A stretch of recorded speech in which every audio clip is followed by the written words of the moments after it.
వేస్తావు నీ ఓటు మంగళగిరిలో? కూటమికి. కూటమికి. లోకేష్ బాబుకి. లోకేష్ బాబు. ఎందుకని? అదే అంటే ఇప్పుడు జగన్ రాజ్యం చూసి బాగా అప్సెట్ అయ్యామన్నమాట. ఉందా, ఎందుకంటే మేము బీటెక్ రీసెంట్గా అయ్యింది, మాకు ఫీజు రిమర్స్మెంట్ అనేది ఇవ్వలేదు. పర్లేదా? పర్లేదు.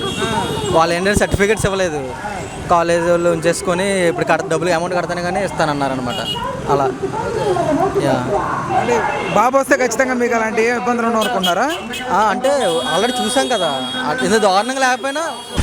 ఎవరు వస్తే మంచి జరుగుతుంది అనుకుంటున్నారు? రెండు డీడీగానే ఉన్నాయి. ఎవరు వస్తే మంచి జరుగుతుంది అనుకుంటారు మీ మనసులో మాట చెప్పండి. ఇద్దరు బాగానే ఉన్నారండి. ఎట్ట చెబుతాం మనం, చెప్పకూడదుగా. ఇప్పుడు ఓటు హక్కు స్వతంత్ర హక్కు, అది బయటికి చెప్పకూడదుగా. సరేలే, ఓకేలే, కానీ ఎవరు వస్తే జరుగుతుంది అనుకుంటారు చెప్పలేదా? ఇద్దరు ఎవరు వచ్చినా పర్లేదు. చెప్పండి. ఎలా నడుస్తుంది పోల్ బిజినెస్? పర్వాలేదు. ఈసారి ఎవరికి వేద్దాం అనుకుంటా ఓటు మంగళగిరిలో? అది ఎవరికి వేద్దామంటే ఎవరికి మనకి ఇష్టం వచ్చి ఆ టయానికి ఎవరు అవుతారో మనం ఏం చెప్పగలం. ఓకే, ఎవరు ఏంటి డెవలప్ ఉంటే పేద వ్యక్తి బతుకుతారు, డెవలప్ లేని ఎవరు బతుకుతారు? అంతే, ఏదైనా డెవలప్ ఉంటే పేద వ్యక్తి బతుకుతారు, అంతేగాని ఏమీ లేకోకుండా పేదలు ఏం బతుకుతారు? సంక్షేమాలు ఇస్తున్నారని చెప్తున్నారు కదా. సంక్షేమాలు మాకేం రాలేదు. మీకేం రాలేదా? అంటే మీరు అర్హులు కాదా? ఎట్లా?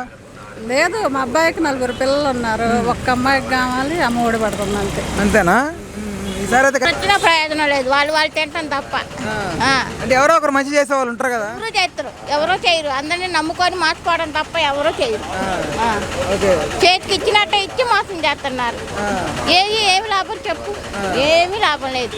అందుకే ఎవరు వచ్చినా వేస్తే ఏదో వేసుకుంటే కేంద్రానికి వేసుకోవాలి, లేకపోతే మానుకున్న పర్లేదు. ఎవరు ఇచ్చినా పర్లేదంటే ఉంటుంది కదా మనసులో, ఒకరికి వేస్తే మంచి జరుగుతుందని. తెలుగుదేశం పార్టీకి వస్తే బాగుందని అనుకుంటున్నాం. లోకేష్ బాబుకి వేస్తే మంచి జరుగుతుంది. పైన ఎవరు వస్తారనుకుంటారు? పైన అయితే నమస్తే, నేను మోనిక. తెలుగు రాజ్యం ఇక ఊరూరా రాబోతోంది. దినదిన ప్రవర్ధమానమవుతున్న తెలుగు రాజ్యం ఛానల్కు 2 తెలుగు రాష్ట్రాల్లోని 42 లోక్సభ నియోజకవర్గాల నుంచి న్యూస్ కంట్రిబ్యూటర్స్గా వ్యవహరించడానికి యువతను ఆహ్వానిస్తోంది.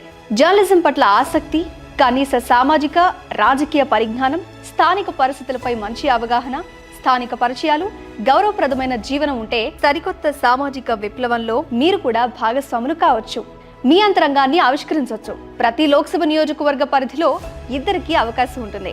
30 నుంచి 35 ఏళ్ల మధ్య వయస్కులై జర్నలిజం పట్ల అభిరుచి, ఆసక్తి కలిగిన యువకులు తమ వివరాలు, జీవన విధానం, ఆసక్తి గల ప్రాంతం, పాస్పోర్ట్ ఫోటోతో కలిపి ఈ దిగువన నంబర్కు వాట్సాప్ చేయొచ్చు.